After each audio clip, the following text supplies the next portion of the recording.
జగన్మోహన్ రెడ్డి గారిని తిడతం తప్పితే మీరు ఏం చేస్తున్నారు? ఇసుక అయిపోయింది కదా, ఉచిత ఇసుక కొండెక్కింది కదా, కొండెక్కేసింది. తల్లికి వందనం కింద మీద అవుతున్నారు కదా, ఒక కాగితం ఇచ్చారు, దాన్ని పేక పట్టుకుంటేనేమో అబ్బే తూచి అది కాదు ఇది కాదు ఇది కాదు అన్నారు. ఏది కాదు? కాబట్టి ఇవన్నీ ఆయన ఇది మళ్ళీ సర్కస్ గవర్నమెంట్. ఇది ఎంత సర్కస్ గవర్నమెంట్ అంటే ఆర్టీసీ ఏమో ఒక మంత్రి చూస్తాడు, ఆర్టీసీ ఒక మంత్రి చూస్తాడు, అతను ఆర్టీసీ గురించి మాట్లాడడం. ఇంకొక మంత్రి ఉన్నాడు, ఆయన ఏమో ఆర్టీసీ గురించి ట్వీట్ చేస్తాడు. ఆగస్టు 15 నుంచి ఆర్టీసీ ఉచితం అంటాడు. ముఖ్యమంత్రి కానీ రవాణా శాఖ మంత్రి కానీ ఉండదు. అంటే ఇది ఒక కంగారు గవర్నమెంట్. ఎవడెవడు ఏం చేస్తున్నాడో ఎవడికి ఏంటో అర్థం కాని పరిస్థితి, ఎవరి శాఖ ఏంటో తెలీదు. అట్లాగే జగన్మోహన్ రెడ్డి గారి ప్రభుత్వం అసైన్మెంట్ ల్యాండ్లని ఫ్రీ హోల్డ్ పేరుతో దోచుకున్నారు, 1000 ఎకరాలు దళితుల భూములు దోచుకున్నారని చెప్పి చంద్రబాబు నాయుడు గారు ఒక బురదేశే కార్యక్రమాన్ని, విషం చిమ్మే కార్యక్రమాన్ని నిన్న తెరలు తీశాడు ఆయన. నేను చంద్రబాబు నాయుడు గారిని ఛాలెంజ్ చేస్తాను. నీ గవర్నమెంట్ నీ చేతిలో ఉంది చంద్రబాబు నాయుడు గారు. ఎవరి పేరు మేంచి ఎవరి పేరు మీదకి ఆ ఫీల్డ్ ఫ్రీ హోల్డ్ ల్యాండ్ బదిలీ అయింది? ఏ వైఎస్ఆర్ కాంగ్రెస్ పార్టీ ఎమ్మెల్యే, ఏ వైఎస్ఆర్ కాంగ్రెస్ పార్టీ మంత్రి, ఏ వైఎస్ఆర్ కాంగ్రెస్ పార్టీ నాయకుడు దళితుల భూముల్ని ఫ్రీ హోల్డ్ చేశాక బదలాయింపు చేసుకున్నాడో చేయి, రుజువు చేయి.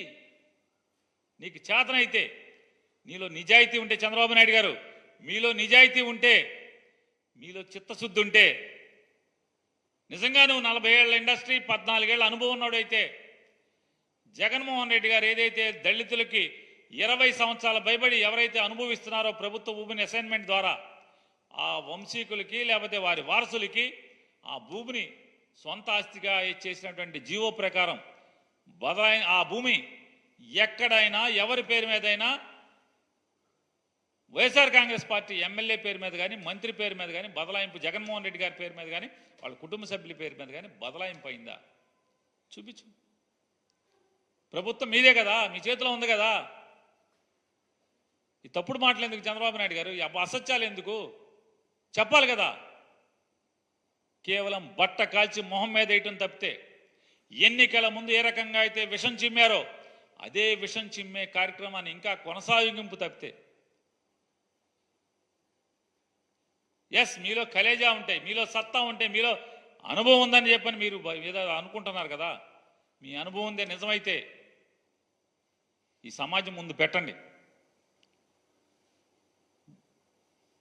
జగన్మోహన్ రెడ్డి గారి ప్రభుత్వం ఏ దళితుల భూమి, ఏ ఎమ్మెల్యే, ఏ మంత్రి బదలాయించుకున్నాడో పెట్టాలి కదా. స్టాంప్స్ అండ్ రిజిస్ట్రేషన్ నీ దగ్గరే ఉంది కదా, నీ ప్రభుత్వమే కదా. రెవెన్యూ డిపార్ట్మెంట్ కూడా మీ ప్రభుత్వమే కదా. ఎందుకు చేయలేకపోతున్నారు? ఊరికే భూములు దోచుకున్నారు ఎందుకు మాట్లాడుతున్నారు? ఆధారాలతో సహా కదా మీరు చెప్పాల్సింది. ఎందుకు చెప్పలేకపోతున్నారు? ఏం చేయాలో అర్థం కాదు, అలవ కాని హామీలు. ఇదే మరి 5-10 కుర్రాడితో పోటీ పడి ఆ కుర్రాడిని నాశనం చేయడం కోసం విషం చిమ్మి దుష్ప్రచారం చేసి జనం మెదడులోకి విషాన్ని ఎక్కించి జనాల్ని లోబర్చుకోవటం కోసం, అధికారాన్ని ఏదో రకంగా సంపాదించడమే, పొందటమే దిక్కుమాలిన మార్గంగా మీరు ఎంచుకుని ఈ అలవకాని హామీలు ఇచ్చి వాటిని అమలు చేయలేక దిక్కులు చూడటం తప్పితే ఏముంది వాళ్ళు మీరు 35 రోజుల్లో చేస్తున్నది?